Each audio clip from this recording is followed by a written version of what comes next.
Asset-backed cryptos. A huge issue with cryptocurrency is that it is very volatile. One moment a currency can be worth thousands, and the next it could be virtually worthless. This has led to developers scratching their heads and trying to come up with a new way that makes cryptocurrency more reliably priced and more stable. The more stable a currency is, the more suited it is for being an actual currency rather than just a novelty.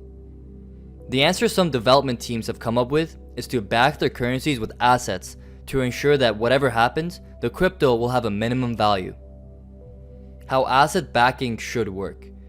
In an ideal world, a cryptocurrency would be backed by a commodity such as gold or oil that has plenty of value inside the real world.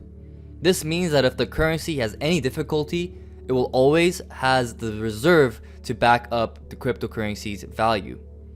A simple example of this is a currency being backed by gold on a gram for a token basis. The crypto will always be the value of 1 gram of gold in this circumstance.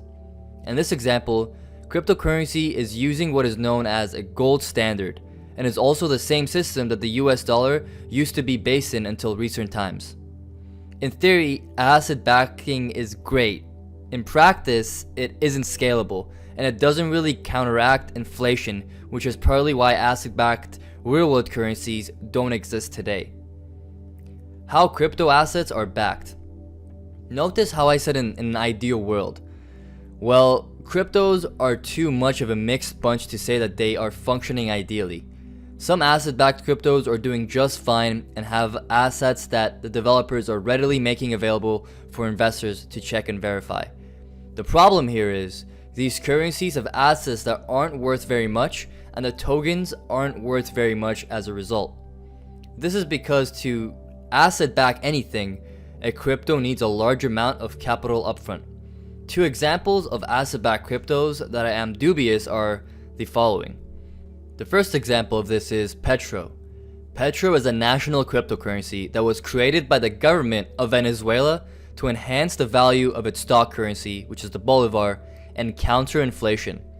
The idea is that the Petro is backed by oil reserves and other natural resources owned by the Venezuelan government.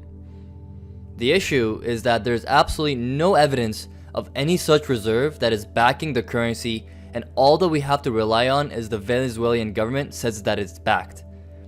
All current understanding points to the Petro being a state of orchestrated scam to try and prop the bolivar. Now, another coin of this is the USD coin, or USDC. The USD coin is backed by the US dollar, or so its developers say.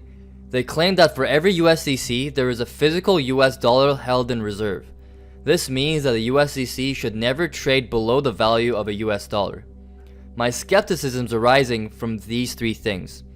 Firstly, no one has independently verified the existence of its reserve and its contents. Secondly, the USDC frequently trades at under the value of a dollar, which shouldn't happen if users are guaranteed to be able to sell it for a dollar as the developers claim. And thirdly, in a world where developers are looking to show that cryptos are the future, it is beyond me why a crypto would back itself on the past, i.e. real-world currencies. I'm keeping a very close eye on both cryptos mentioned and will update you as things unfold. Asset-backed cryptocurrencies do have a potential if they're done well and with an exit plan when long-term scalability becomes an issue. Currently, it is too early to say if these cryptos are doing it right. Although something, putting my own 2 cents into this, is that the USDC and the US dollar, or Tether, something that's backed by the US dollar, is, the way I find it, is actually pretty beneficial for traders, or people who are trying to hold for the long run. For example, if you're holding a bunch of Bitcoin right now, and what you want to do is take out that Bitcoin, but still keep that money inside the world of crypto. See, if you see that Bitcoin's going to go down or it's going to go up. For example, if you think that you do some technical analysis and Bitcoin's going to crash or Bitcoin's going to go down, then what you can do is transfer that money, like over here right now, when I'm uploading this video, Bitcoin has fell dramatically. If you were holding Bitcoin right now, then you would have had a 20% loss over here. And this is just a fluctuation. According to some trends, this will bounce back up very soon. But for now, this has fell down almost 25%. And if you did hold your Bitcoin, then it means the value of your Bitcoin would have dropped right now 25%.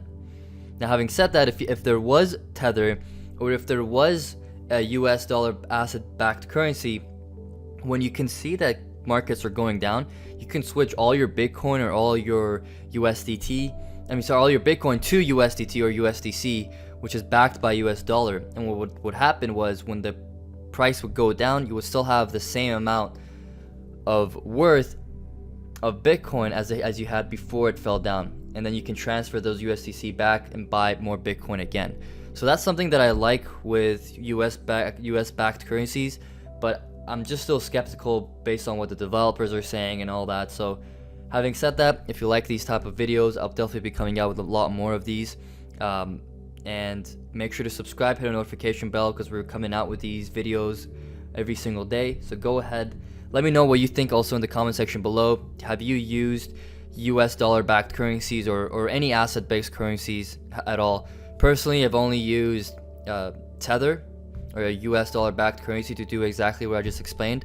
And I will be also recording a couple of the videos if you guys want to see on how you actually do that, and the technical analysis that goes behind that as well. If you guys would like to see that, let me know in the comment section below. I read all the comments and I love hearing from you guys. Having said that, see everyone in tomorrow's video.